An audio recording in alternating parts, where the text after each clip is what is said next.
Presiden Prabowo Subianto telah tiba di Bandara Internasional Sharm el-Sheikh, Mesir pada Senin waktu setempat. Presiden akan menghadiri konferensi tingkat tinggi atau KTT Perdamaian Sharm el-Sheikh. Dalam KTT ini, Saudara, Presiden Prabowo dijadwalkan akan menghadiri upacara penandatanganan perjanjian perdamaian dan penghentian perang di Gaza bersama dengan sejumlah pemimpin dunia. KTT Sharm el-Sheikh dihadiri lebih dari 20 pemimpin dunia termasuk Presiden Amerika Serikat Donald Trump, Raja Yordania Abdullah II dan juga Sekretaris Jenderal PBB Antonio Guterres. Mensesnek Prasetyo Hadi bilang kehadiran Presiden Prabowo di KTT ini menegaskan peran Indonesia dalam mendorong perdamaian di Timur Tengah sekaligus komitmen terhadap cita-cita ketertiban dunia sesuai dengan Undang-Undang Dasar 1945.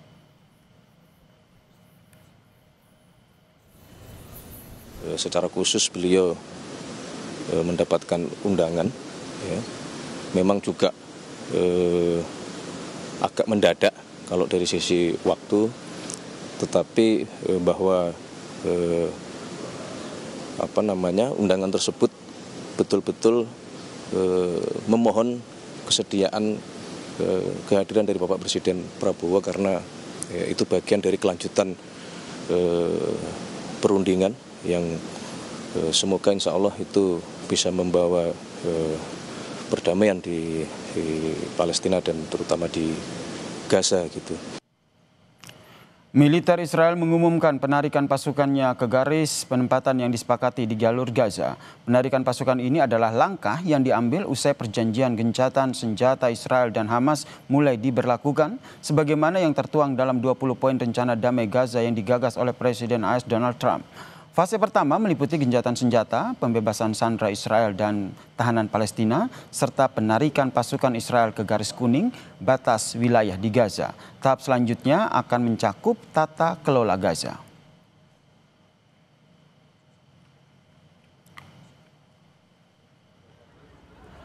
Presiden AS Donald Trump menegaskan bahwa perang telah berakhir antara Palestina dan Israel. Ini disampaikan saat konferensi pers di pesawat Air Force One dalam perjalanan ke Israel pada Minggu malam waktu setempat.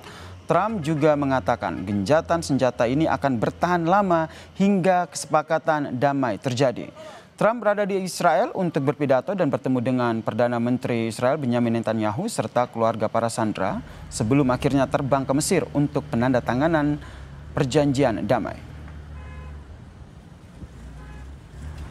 Benjamin Netanyahu, the Prime Minister, has not gone so far as to say the war is over. In your view, is the war between Israel and Hamas over? War is over. The war is over, okay? Do you understand that? I think it's going to hold. I think people are, a lot of reasons why it's going to hold.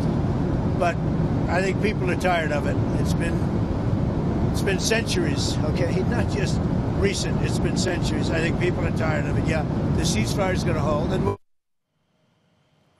Serangan Israel terhadap Gaza telah meninggalkan kehancuran di sebagian besar wilayah jalur Gaza ini, Saudara.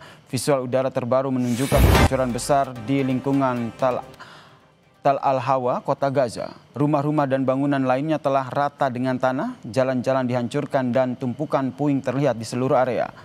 Fokus pengeboman Israel selama beberapa minggu terakhir adalah di kawasan kota Gaza. Militer Israel membombardir puluhan gedung bertingkat dan menghancurkan seluruh blok permukiman.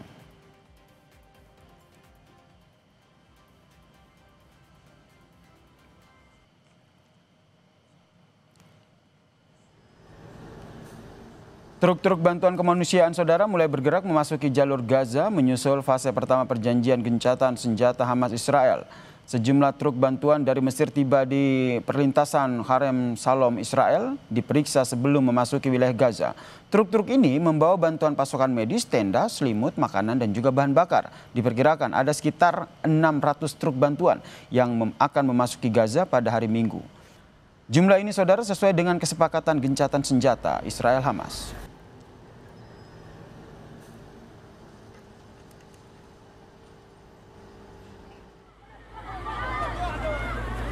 Sementara itu, Saudara, warga Gaza langsung mengerumuni truk yang datang membawa bantuan. Mereka berebut bantuan yang memasuki wilayah Khan Younis di jalur Gaza. Puluhan pemuda dan anak-anak menyerbu dan memanjat ke atas truk berebut bantuan logistik. Kejadian ini usai perjanjian gencatan senjata Israel Hamas disepakati yang diantaranya mencakup kepastian aliran bantuan kemanusiaan tanpa hambatan ke jalur Gaza. Kita bahas upaya menciptakan perdamaian di Gaza Palestina melalui KTT Perdamaian Konflik Gaza bersama dengan pakar hubungan internasional dari Universitas Padjadjaran, Mas Tengku Rejasa. Selamat petang, Mas Reza. Selamat petang, salam Indonesia. Kalau kita lihat ini Presiden Prabowo sudah tiba di Mesir dan akan menghadiri KTT Perdamaian. Menurut Anda, keberadaan Prabowo apakah ini menegaskan bahwa Indonesia seberpengaruh itu dalam menciptakan perdamaian di Gaza? Ya, kredibilitas Pak Prabowo kan sudah terbukti kan pada saat sidang di Majelis Umum beberapa waktu silam. Di mana statement beliau itu sangat tegas, sangat terukur, dan bahkan beliau mengatakan akan siap menurunkan 20.000 putra dan putri Indonesia untuk turut membantu perdamaian di Palestina ini. Secara teori namanya peacekeeping operation, namun hanya bisa dilakukan seandainya kita mendapatkan otoritas dari Dewan Keamanan PBB. Kemudian juga Pak Prabowo mewakili umat Islam Indonesia, jumlahnya saat ini terbesar. Kita hanya bersaing dengan India, dengan Pakistan, tapi sampai tahun 2025 ke depan jumlah masyarakat Islam Indonesia termasuk secara persentase terbesar di tingkat dunia.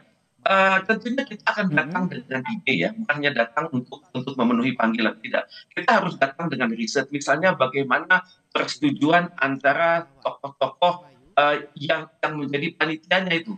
Panitianya ini kan Donald Trump dan Presiden Mesir Abdel Fattah El-Sisi.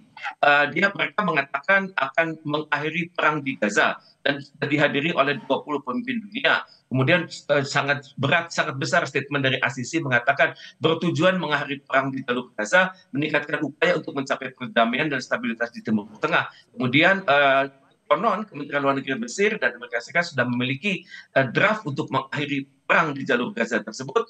Kemudian tapi sayangnya pemerintah Mesir sendiri ada keraguan. Di sana dikatakan bahwa KTT tersebut bertujuan untuk meresmikan babak baru perdamaian dan keamanan dan meringankan penderitaan rakyat. Yang kita perlukan bukan meringankan penderitaan rakyat, tapi mengakhiri untuk selama-lamanya penderitaan rakyat tersebut.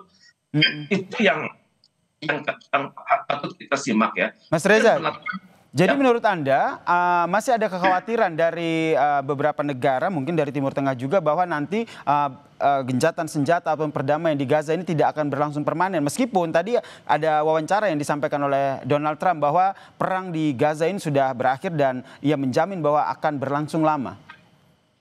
Trump boleh bicara di Israel, Trump boleh berbicara di depan keluarga besar para sandera. Tapi statement Trump ini akan baru benar-benar berarti kalau Israel juga mengemukakan hal yang sama. Netanyahu belum mengatakan itu perang berakhir. Netanyahu belum berbicara di istananya. Netanyahu belum berbicara di Knesset. Jadi ini persis seperti statement dari kalangan oposisi di Parlemen Inggris. Misalnya Dame Priti Patel. Beliau mengatakan kunjungan Perdana Menteri Inggris ke KTT di Sharm el-Sheikh hanya sebatas berfoto bersama para pemimpin dunia yang lain, sementara Inggris sendiri tidak memiliki peran dalam seluruh proses yang terjadi. Jadi skenario ini adalah skenario Amerika Serikat, dan saya sangat khawatir kalau kita tidak datang dengan ide, kita tidak datang dengan formula, kita tidak datang dengan framework, maka Indonesia akan menjadi satu-satunya negara yang kecewa. Sementara negara-negara di Timur Tengah itu kita sudah tahu mereka sudah berinduk kepada Amerika Serikat, Prancis, Turki, Inggris, Spanyol, Italia, European Union, kemudian juga Arab League, Raja Jordan dan juga Pangeran Kuwait. Mereka cenderung mengikuti apa kata Amerika Serikat. Nanti terakhir akan didukung pula oleh UN Secretary General Antonio Guterres. Dan saya perhatikan negara-negara lain seperti Bahrain, kemudian juga Mesir, Qatar itu cenderung berada pada posisi Amerika Serikat. Jadi bagi Indonesia, kita datang ke sana sebagai amanah konstitusi, oke. Tapi Presiden Prabowo datang dengan tim riset yang sangat kuat, sehingga kita mengetahui skenario-skenario apa yang akan dilakukan. Karena masih banyak kata-kata kunci yang tidak jelas. Oke, jadi menurut Anda, Mas Reza, jadi menurut Anda apa yang harus dilakukan oleh Indonesia dan juga negara-negara di dunia yang memang sudah menginginkan perdamaian di Gaza agar penandatanganan di KTT perdamaian di Gaza ini tidak sementara namun permanen? Untuk itu pertama harus ada jaminan dari Israel dan Amerika Serikat, mereka akan menyetujui sepenuhnya sepenuhnya hasil dari pertemuan tersebut. Itu yang pertama. Kemudian juga pertemuan tersebut harus memiliki kesiapan mental dari negara-negara lain untuk tidak asal ngomong, karena kita berhadapan dengan suatu potensi punahnya sebuah peradaban dunia.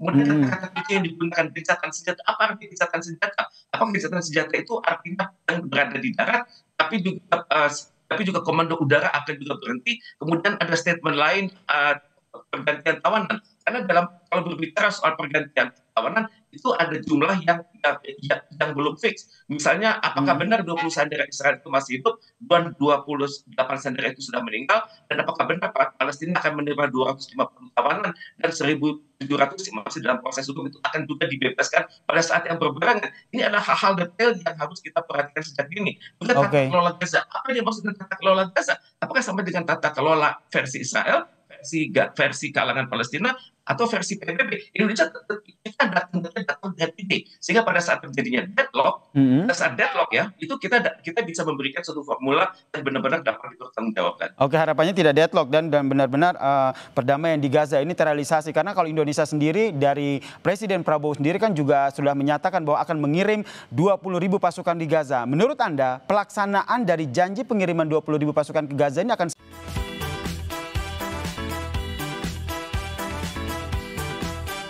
selalu berbicara dengan bukti, bukan janji. Kalau Pak Prabowo mengatakan 20.000 pasukan Indonesia sudah siap, saya pikir sebenarnya 25.000 itu sudah siap, dan 20.000 ini sedang dilatih terus-menerus di kawasan Sentul. Dan di kawasan Sentul ini bukan hanya latihan militer, tapi juga namanya 7-in-1.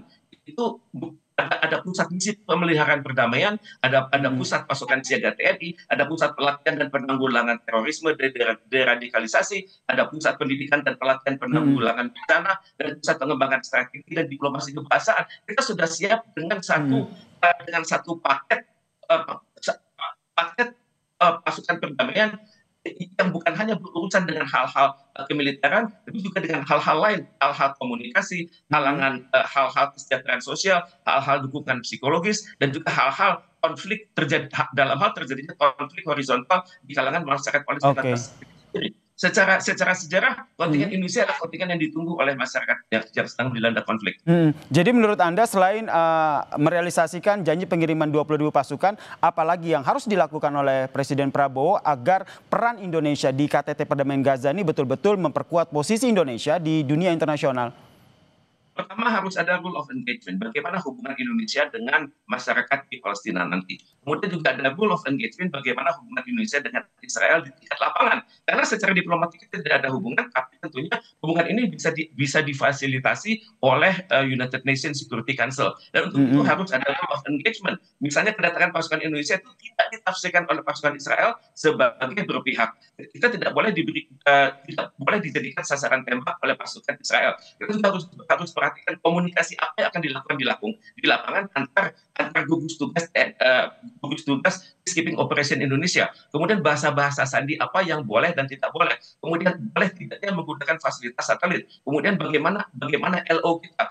Jadi kita harus berhati-hati, jangan sampai kita terjebak dengan suatu statement makro, tapi akan dikritik oleh pemerintah Israel di kelak kemudian hari. Jadi untuk itu saya perhatikan 20.000 pasukan Indonesia itu harus benar-benar disiapkan, bukan hanya secara teknis tapi secara mental, secara psikologis, dan mereka sudah memahami berbagai simulasi di lapangan, misalnya bagaimana berhadapan dengan pihak Israel, bagaimana berhadapan dengan pihak masyarakat, bagaimana berhadapan dengan drone, bagaimana menghadapi sekiranya ada ancaman serangan kembali dari pihak Israel. Kita harus siap dengan berbagai skenario hipotetis, dan saya yakin dan percaya Indonesia sanggup untuk itu.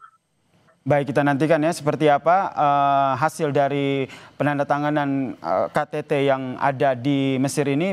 Harapan kita bersama ya, Pak Reza, ini betul-betul membawa perdamaian di Gaza. Terima kasih Pak Reza. Terima kasih, salam Indonesia.